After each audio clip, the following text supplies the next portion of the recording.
Hi,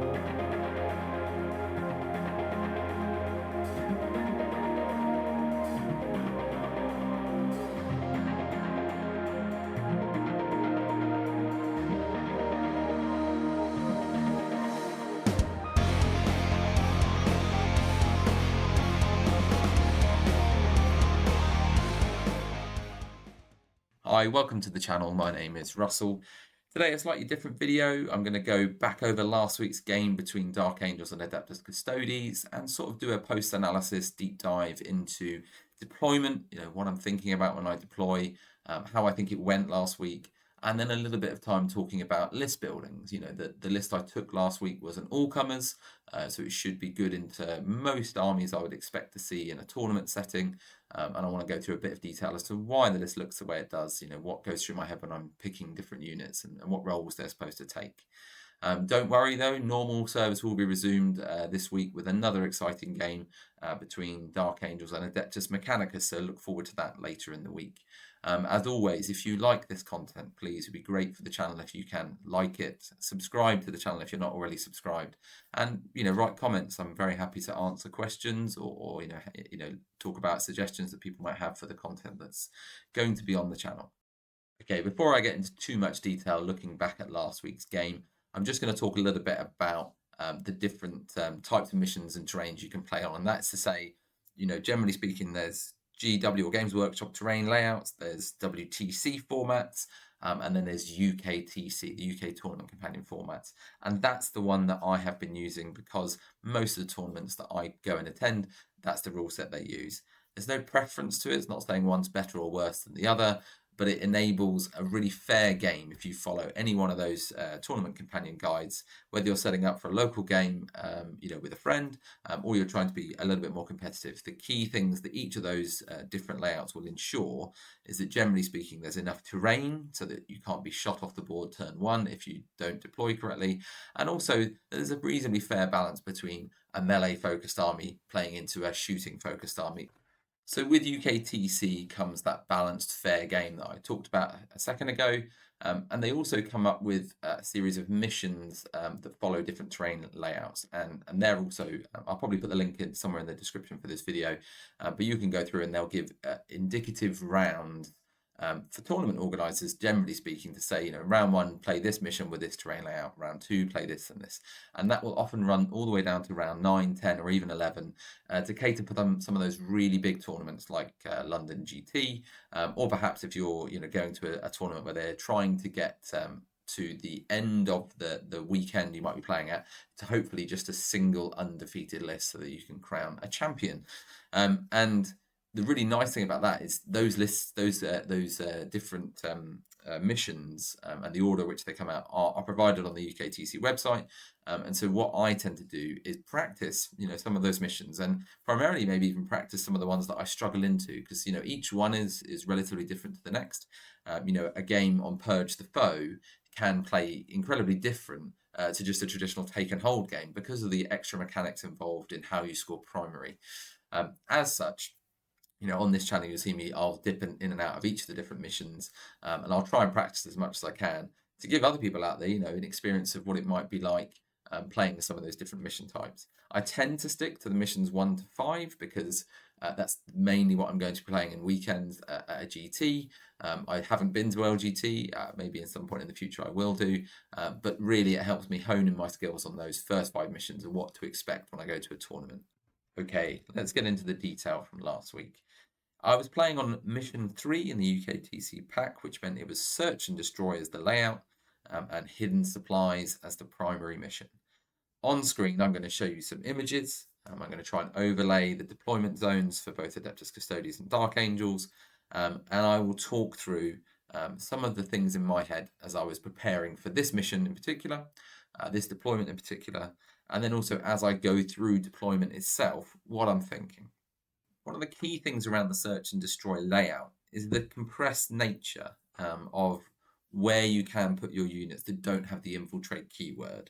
And what that really means is you've got your quarter to work on, and there's this huge section of the map that, unless you're playing an opponent who has a large number of infiltrators, are probably going to be quite empty. And so some of the things I'm thinking about here are how am I going to maintain board presence? Now, I'll talk about it in the list building section later on, but I have scouts for this reason, right? They have the infiltrate and the scout keyword. I also have the lone op lieutenant because he also comes with infiltrate. And I know that in Pat's list he had, for instance, his Calidus assassin for the same reason. It allows on these sorts of maps where the deployment is so restricted to still have board presence turn one. And without having to overly, advance all your units straight out of your deployment zone, or even worse in some cases, having to deploy on the line of your deployment zone so you can get into those more challenging spots on the map. There's a big question around rolling off for deployment. If I win that roll off, should I deploy first, or should I let my opponent deploy first? Now that can really differ depending on the different army you're playing or the army that your opponent's playing. But generally speaking, if you are utilizing deployment, which you should be, to try and understand where your opponent is putting their most, dangerous units, or where they're holding or hiding units that you really want to get into, what can be useful is forcing your opponent to deploy those scary units without you having to deploy the thing you're going to use to counter that unit. And what I mean by that is, for instance, if I had been really worried about the Custodes Wardens in this case, right? They're a very tough unit to move, and they move pretty quick, and they can advance and charge with a Blade Champion, and they're going to cause a lot of trouble in my lines. Maybe what I'd be looking in this list is say, well, when he puts his Warden down, I need to be ready to put my counterpunch unit against that. And that might have been the Hellblast with Asriel here, or it could have been the fact that I wanted to try and hold them in an open space so that when in turn 2, I can bring my Assault Centurions in, my Devastator Centurions in and shoot the Wardens off the board. That's not always the case, right? And this is the point when you're thinking ahead. I've rolled, I've got the choice. Do I deploy first, or do I make my opponent deploy first? First thing in your head might be, does my opponent have infiltrators? Well, if they do, and I have infiltrators as well, then if I let them go first, then they're likely to infiltrate in a spot where I might want to go. And therefore, I'm giving up an advantage I had by going first and kind of getting no benefit from it. So that's one of the first things I would probably look to do is say, well, I've got infiltrators, they've got infiltrators, I get to roll to deploy first. You know what? I'm going to do that. The other thing here, though, is if they haven't got infiltrators, then what you can use is still, you say, well, I'd like you to deploy first so I can see how you're going to deploy, and I'm hopefully going to react to it in a way that enables me to get an advantage early on in this game. And my extra infiltrate units, I can put them on the board either in my first bit of deployment to just use up a drop so I can wait for you to drop a new unit, or I can try and place them in such a way at the end of my deployment where if you've got scout moves, the other thing infiltrates can do is they can sit there just in front of you, your deployment zone, and if you're about to scout your units out into the field, which you are able to do with the scout move keyword, I can just sit there, and you now can't scout into my unit, which means my infiltrate has actually managed to block that. But I might want to wait right until the end of deployment to see where all your units are, and then place my infiltrator down to do that sort of scout move blocking. Now, beforehand, I was really aware that Pat's list has a really large number of melee-focused units that are pretty good into most of my army. They've got plenty of damage 2 shooting, plenty of damage 2 and damage 3 attacks.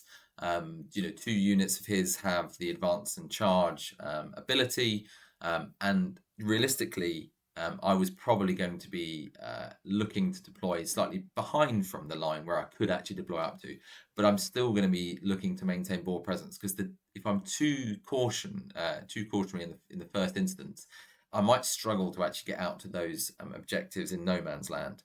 And actually, movement blocking by some of Pat's army, I could be stuck in my deployment zone, and it's a very constrained space that it is.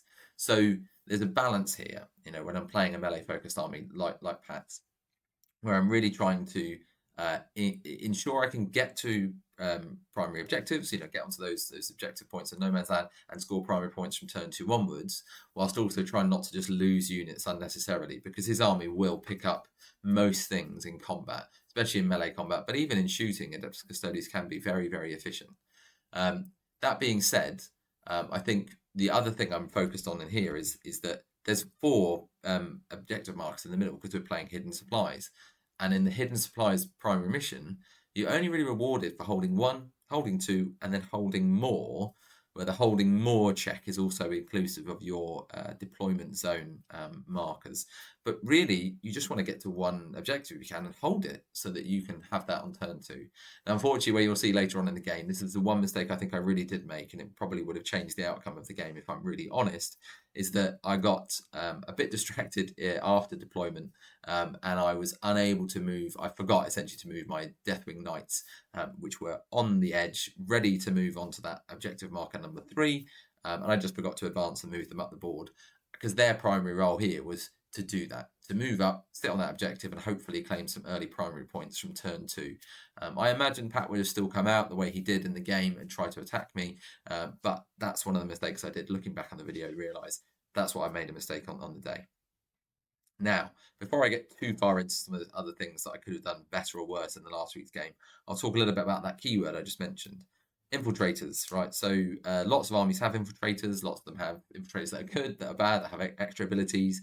I think Space Marines in general have a really beneficial thing, which is scouts, right? Scouts are great. They've got scout and infiltrate, which means they can be deployed into no man's land as long as it's 9 inches away from another enemy unit or away from their deployment zone. And on a map like this, where you've got those corners that are essentially empty, being able to infiltrate and deploy can give you that board presence I've spoken about. Scout also means that once you have deployed, you can scout into certain areas depending on if you rolled to go first or rolled to go second, ensuring you get board presence, but you can also save those scouts, for instance. You can aggressively deploy them and then scout them back behind some cover so they can't be shot or charged turn 1. But they are then there ready for you to use them for things like cleanse or just to hold primary objectives later on in the game. The other one that's really useful, the Lone Lock Lieutenant, doesn't have scout keyword because very few things have both infiltrate and scout. Space Marine's very lucky in that respect. But the Lone Lock Lieutenant having a reactive move in some ways has some of that movement flexibility that you get with scout. So you can infiltrate him quite nicely, knowing that if anyone lands within 9 inches of him, he gets to move a flat 6 away, which is a really strong reactive move. And he's also Lone Lock 12, so there's only really a range there between 12 inches and 9 inches where an enemy unit can even engage with the Lone Lock Lieutenant. So he's a really useful unit. So I've talked about the deployment zone, what's going through my head, compressed space, how do I put out that board presence? Infiltrate as being a great example of how I ensure that I can still have that board presence. Another one is to think ahead outside of deployment and say, you know what else do I have in my arsenal of things that I can utilize to ensure I'm on the board, I'm doing the things I want to do, scoring points where I can? Well, that's rapid ingress or the deep strike keyword, right? So having rapid ingress is something we all get. It's a common stratagem for every army in the game, and it enables you to ingress a unit in the opponent's turn from turn 2 onwards. So if Pat goes first, which he does in this case, he goes his first turn, my first turn, and then at the start of his second turn, at the end of his movement phase, anything I have that's in reserves or in deep strike, I can rapid ingress for a CP. That's an incredibly powerful stratagem, and it's one of the real changes I think in 10th edition that's been so welcome, is to allow that additional threat that can come after deployment. So the other thing I haven't talked about was that deep strike keyword, which can be quite useful from turn 2 onwards, because even if I'm not rapid ingressing, there's a threat there of deep strike, which I did in this case, put 1 unit of JPIs or jump pack intercessors into deep strike, which means from turn 2 onwards, they can deploy anywhere on the board. The JPIs are really good because they can deep strike in from turn 2. They're a quite cheap utility unit, but they can still punch things that are reasonably low toughness and do that quite well. Or they've got some pistols and plasma shots, which can also be quite effective. In my head, when I deployed this, I was planning to try and deep strike them at the back of Pat's deployment zone in turn 2 to try and deal with his sisters or whatever unit he was going to put on his home objective, which would be likely there to try and score things like extend battle lines or defend stronghold. Now, lastly, the final 3 things I suppose going through my head here is, if I was doing a shooting army or a melee army. Shooting army means I'm more worried about putting things out in the open. The thing with UKTC terrain and generally in 10th with cover, you can always get cover in most circumstances, and to be honest, you can always hide to an extent most of your army on deployment, and I would generally tend to encourage that kind of behavior unless there's some real reason why you are okay being out in the open. it's not worth it to be shot turn one. And if you can present a very small, amount of your army to the enemy to do that, then that's a really good feeling when turn one, they get their go, nothing happens. Especially important in things like Purge the Foe mission, where they could get some extra early primary scoring by killing a unit of yours early on. So hiding behind, terrain, ruins, all those sorts of things that we would expect to see is what I would be looking to do. If it's a melee army, I might be taking a slightly different approach to that, as I described earlier on, where I'll be pre-measuring out those sort of advance and charge distances that Pat, in this example here, his Custodes army can do to try and make sure that he can't, instead of shoot me turn one, charge me turn one and try and, get an easy kill on some of my units, because I want to do that back to him perhaps on my turn one or my turn two. So I think it's important when you're playing either a melee army or a shooting army, and in this case, a melee army, what am I actually thinking about in terms of my distance from each of the units that the Custodes army is going to have? I also want to be aware of any fights first. The Lion, who was not in this list this week, is a really great unit for that reason. He has the fights first keyword, and that changes his deployment because I can be more aggressive, because I can always heroically intervene or do a leonine aggression with the Lion, which means that in my opponent's turn, I'm getting to fight and kill something early. And the Lion's so effective at killing things that actually just him being on the board in an area of the map can often project enough of a presence to stop a melee army running into me and trying to kill other units that are nearby. So that might change my deployment. In this case, I didn't have the Lion. And actually, there wasn't any fights first units on the board. So didn't really matter in this case here. And I think it's just always worth having in your mind when you're deploying. Think about that fights first in the same way of a melee army maybe deploying slightly further back than a shooting army if you're playing in that sort of format. And lastly, just to be aware of is that movement blocking is a real challenge in certain matchups. You're playing someone with a Chaos Demons army that might have a load of Nurglings, or against a Guard or Astra Militarum, where they can just throw out a 50 or 60 bodies, and essentially on by the end of their turn one, if you're not careful, they might effectively cage you. And on a deployment zone like Search and Destroy, where it's such a small area anyway, you might end up losing the game at the end of turn one purely because you have not deployed in a way that can easily remove those screens.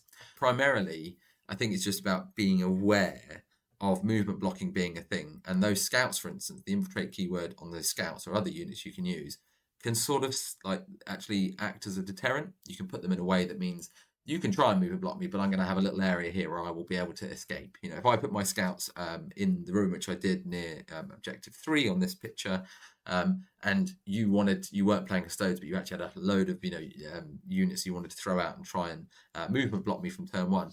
Well, the issue you have there is my scouts act as a movement block to you, so you can't really easily get past them, and I will always have that route to sort of pivot around objective 3. Another reason why things with infiltrate are such a key or a useful thing in the current format.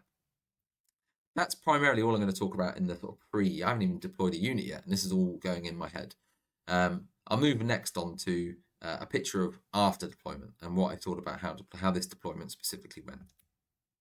Okay, and if by magic there's now a new image on the screen that I'm going to talk about, and this is the deployment we actually had last week. You can see at the bottom left there, the Custodes army is essentially on the line. They've put absolutely everyone ready to move out as quickly as possible and either grab those first objectives or just charge at me, which is kind of what I expected, right? That's why I deployed slightly back. I did some of that pre-measuring to try and mean that on turn one, I wasn't just going to get completely charged and sort of held in my deployment zone, which would have been quite frustrating.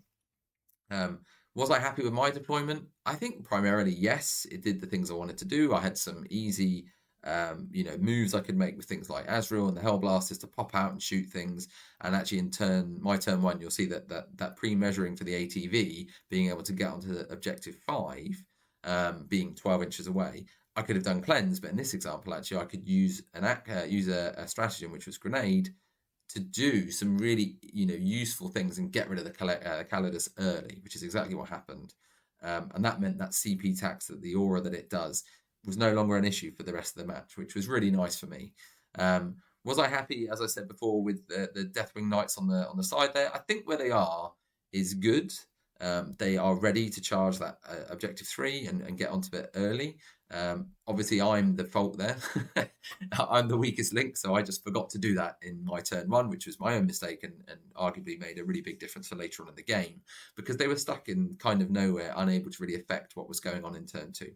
So that's the one change I think I'd make here. And also those JPIs being on the side there, really useful as a way to screen ingress and deep strike threats that were part of Pat's play style.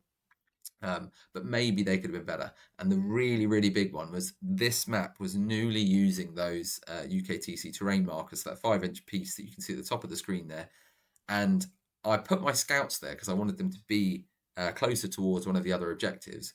But I think realistically in this matchup, a better place for them might have been either infiltrating in and around Objective 3, or even actually just in front of where the Deathwing Knights were, ready to move back onto the Objective 3 if my first set of scouts were either killed or you know, for whatever reason they weren't in position anymore. Because to be honest, the scouts being at the top there, they're kind of not really in a good position for many things. They're not going to go and hold Objective 2, which is what I thought might happen. But obviously, you know, every one of Pat's units has very high OC and is a really tough unit to kill. So they were kind of not in the best place. And that's the only other thing I would say here. And there maybe was some more aggression I could have played with that deployment.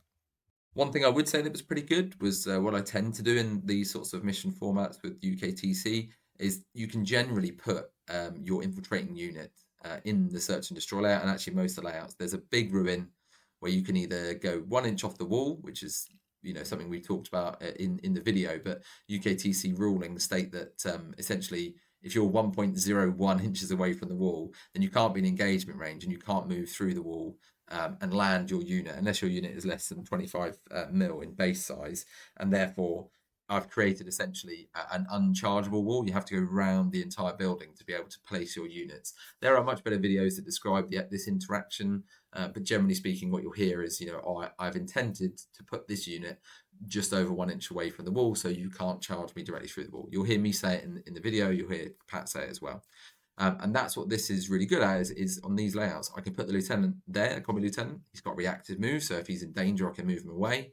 But what he's also excellent at doing is sitting exactly 6 inches away from the center of the table, which is, you know, the same reason why Pat puts Calidus on the other side.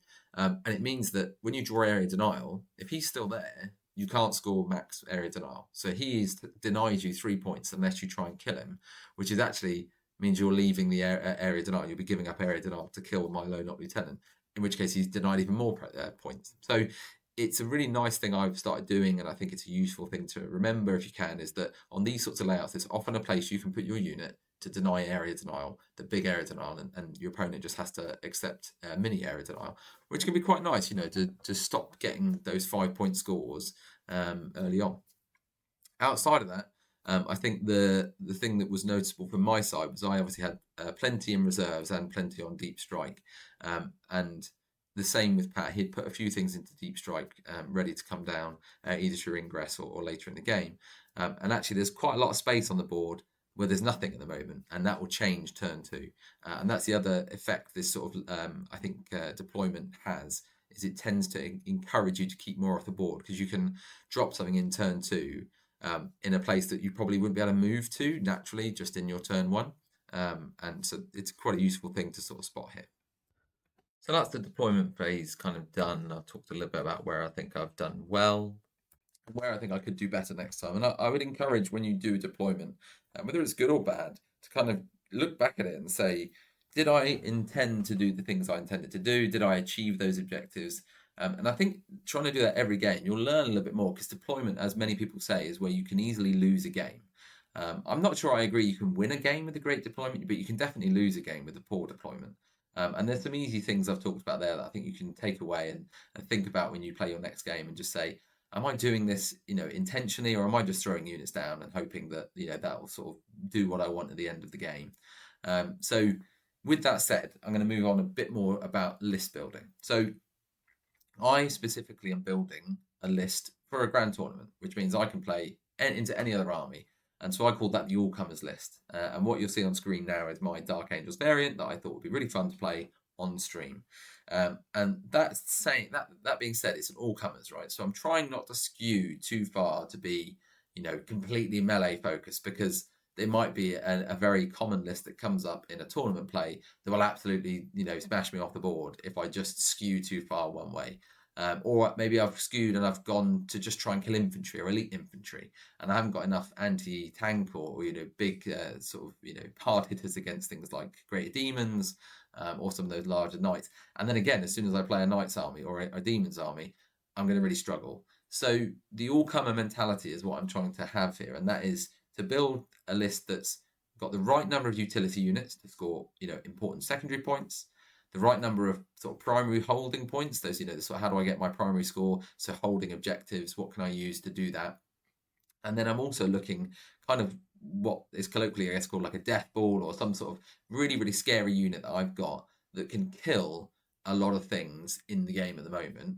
And how do I build that into a playstyle that fits with the detachment I'm also using? So you'll see a mixture here of, good primary holders. That's your Deathwing Knights, because they've got real stickability with their -1 damage, being toughness 5, 4 wounds.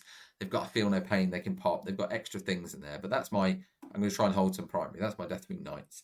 I want some utility units, right? Arguably, you could say I've got slightly higher number of utility units than I would normally do. So 2 scout squads is a lot, but they can be very useful to act as a screen. You throw a set of scouts down, and I talked a bit before about movement blocking. You could use a single set of scouts there, so it's quite useful to have 2 of them sometimes.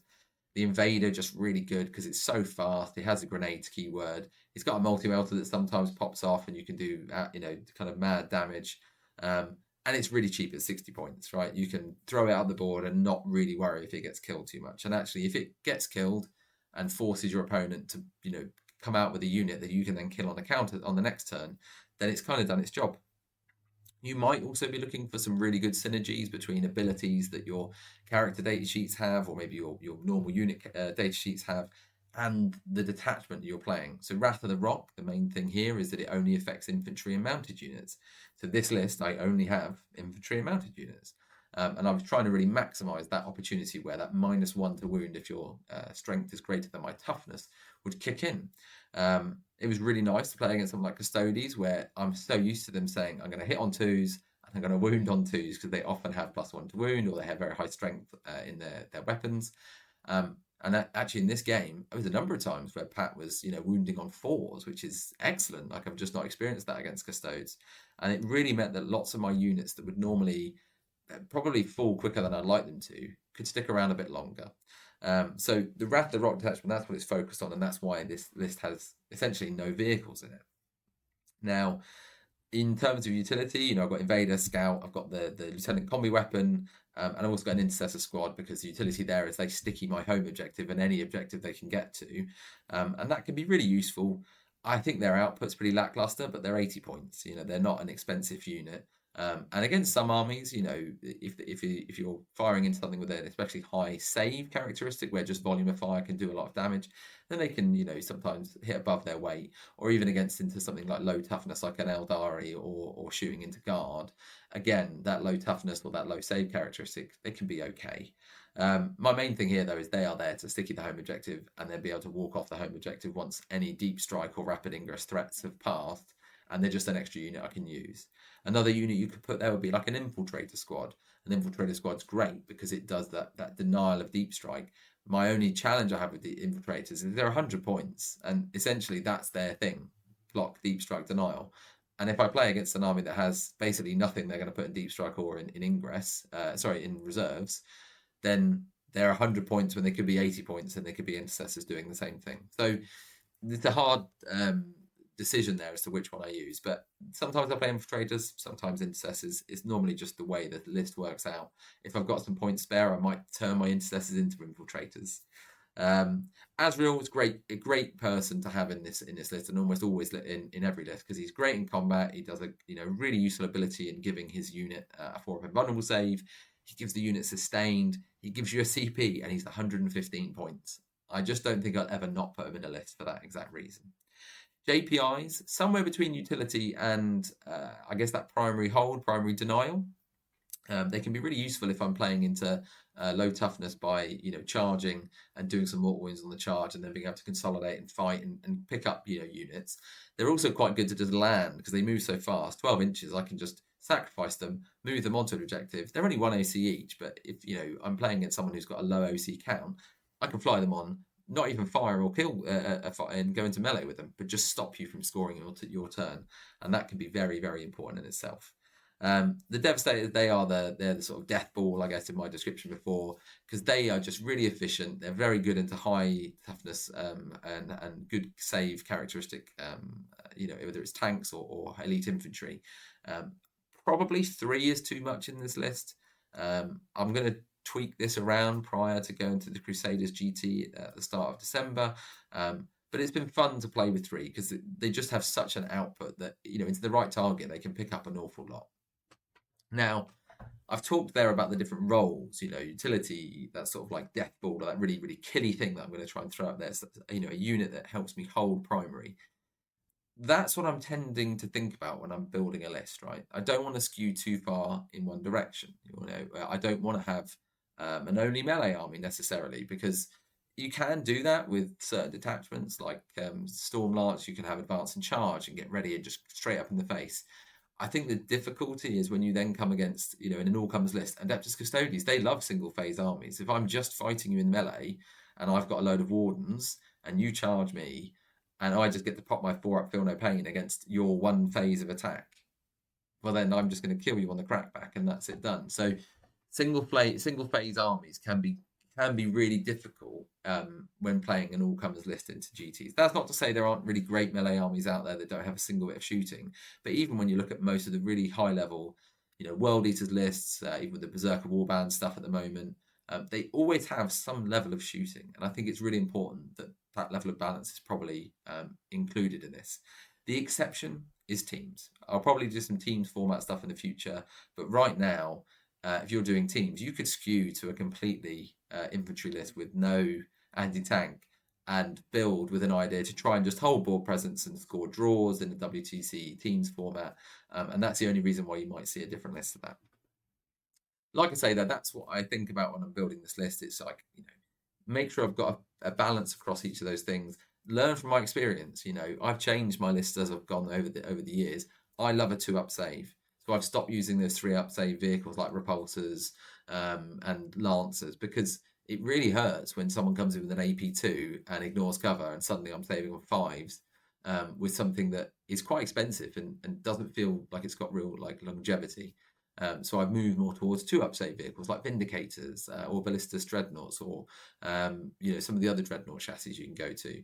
And they're really good because that 2-up save, suddenly with an Armour of Contempt, units that feel like they're going to pick you up in a turn, you actually have some stayability to it. At this point, I'd like to start talking about the Adeptus Custodes list, and I had hoped that Pat would be able to join us for this. Unfortunately, he can't make this recording, but I'm sure we can get him on a future one of these or a future game, and we can hear his thoughts on other list building and deployment. Primarily, though, he gave me some of his thoughts and ideas, which I'll talk around now. I'll sort of channel my inner Pat and see if I can, impart some of his wisdom.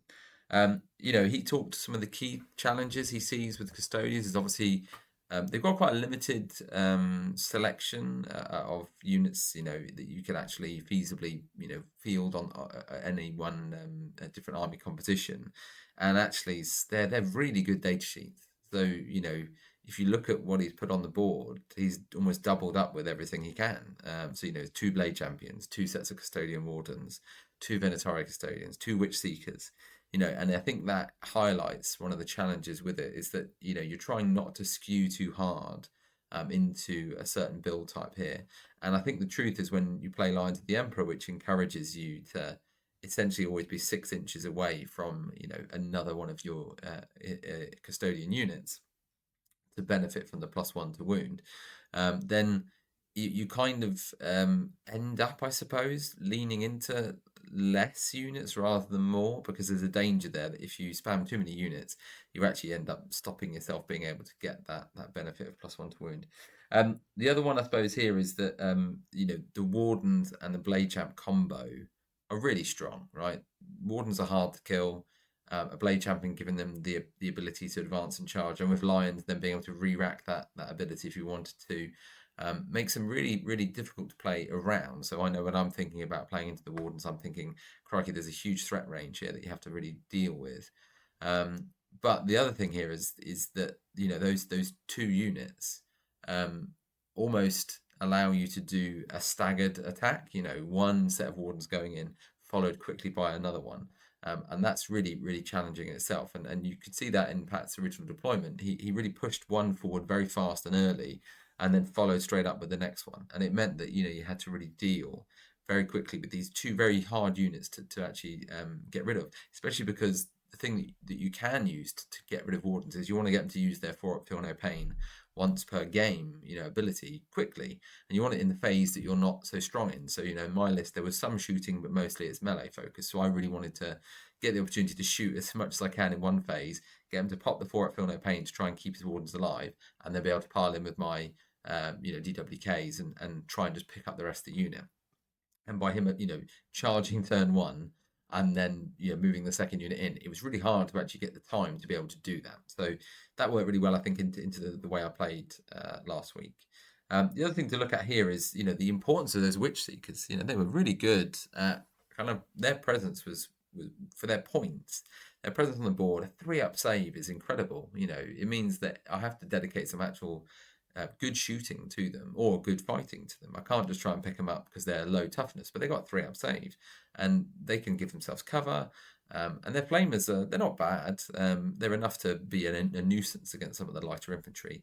And for the points they are, is just great. I think the use of the Inquisitor Draxus, you could hear it in the video. It gave options, you know, where you want to put your different devastating wound abilities, and the same with Calidus. You know, Calidus CP tax is incredibly strong at the moment because, you know, CP can really enable you to make plays or almost win games if you use it in the right way. And having to think about, oh no, I can't actually interrupt now because I need 3 CP, for instance. Or I think I'll use a grenade here. That's 2 CP and you might get 2 mortal wounds. That's incredibly expensive. So it can be really powerful to have a unit like the Calidus on the board. I think the last one as well here that was probably worth talking about is the use of those enhancements, right? That they were very good as a way to, you know, add extra utility to the Terminator units themselves. One being that the sort of, you know, low not 12-inch, which essentially meant I couldn't touch that captain for the whole game. And that worked out to be, I think, pretty strong actually. And that second enhancement that gave the sort of increased strength and damage would have been really important, I think. But I was able to sort of, you know, effectively pick up that unit when I deployed my Dev Centurions in the place I did. And to be honest, it wasn't game changing, but those sort of enhancements, sometimes that can be the thing that changes the list. You know, you start building around an enhancement specifically for a detachment. Overall, though, I think the key thing to note is that you can see, even in the list here, there's a real mixture of units, right? There's not a lot of shooting by comparison to the more dedicated shooting you can see in the Dark Angels list, but there is shooting, right? And the shooting in Custodes can be very effective. Damage 2, you know, hit on 2s, and normally strength, you know, 5, 6, 7 is pretty powerful into most things in the game. I think one of their weaknesses, or this list's weakness, might have been if I'd brought a very heavily, you know, armored detachment, for instance. I don't think it would have struggled massively, but it would have been a very different kind of game, I think, that that you would have seen. Overall, though, hopefully you found this sort of analysis, you know, post-analysis deep dive back into last week's game useful. I'm not sure if we'll do more of these in the future, but, you know, let me know in the comments if it's something that you think is useful and you're finding helpful. Then I'm sure we can look to add it in as an additional thing I can look to try and do. Primarily, though, you know, this one is probably a one-off, really focused on deployment, list building, and explaining a little bit why and how I do what I do in each game, and with the, you know, the extra help of Pat here, who's obviously a seasoned player and is able to provide some of his wisdom into this. As always, thanks for making it to the end of the video. Hopefully it was useful. And if you do like the content here, remember to like, subscribe, and comment. And I look forward to seeing you back again on the channel. Have a great day.